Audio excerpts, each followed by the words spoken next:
24 live. प्राचीन काल से ये भोजताल आश्रम हमारी प्राचीन धरोहर, संस्कृति और शान मान बना हुआ है। ये जो भोजताल आश्रम है, इसमें 9 मंगल कारक नदियों का जल है।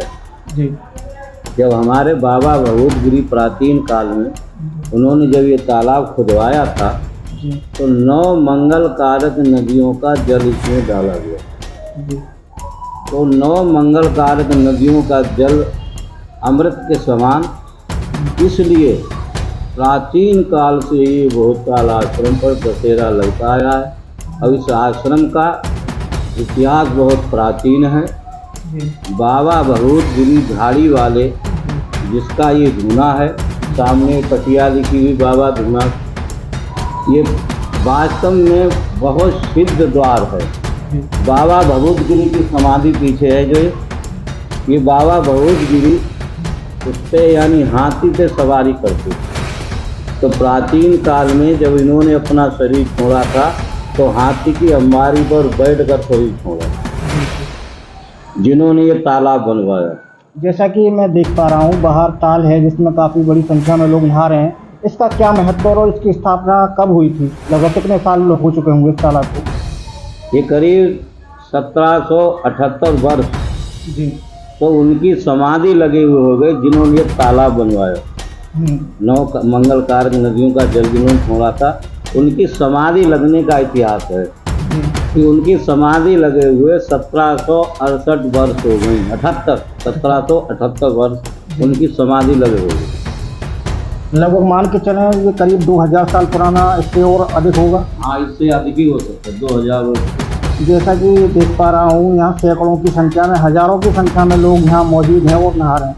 इसका क्या कारण है? इससे क्या लाभ मिलता है? इसके विषय में क्या मान्यता है? ये 9 मंगल कारक नदियों के जल होने के कारण इसमें गंगा जी का भी जल है। तो गंगा जल का ये गंगा दशहरा बोलते हैं। ये गंगा जी का जैसे स्नान पड़ता है, वही स्नान इस भोजताल आश्रम पर पड़ता है। इसको बोलते हैं गंगा दशहरा। तो इसमें 9 मंगल कारक नदियों में गंगा जी भी हैं। तो गंगा जी का जितने भी महत्व हैं, जितना गंगा जी का महत्व है, उतना ही ये भोजताल आश्रम का महत्व है। और इसमें मानसिक और चर्मिक दोनों प्रकार के रोग होने वाले सभी रोग नष्ट हो जाते हैं।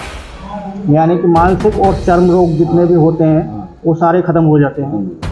जैसा कि अभी हाल में ही सरकार ने यहाँ के लिए बजट पास किया है और केंद्रीय पर्यटन स्थल भी को बनाया गया है, तो उसके बारे में क्या कहेंगे?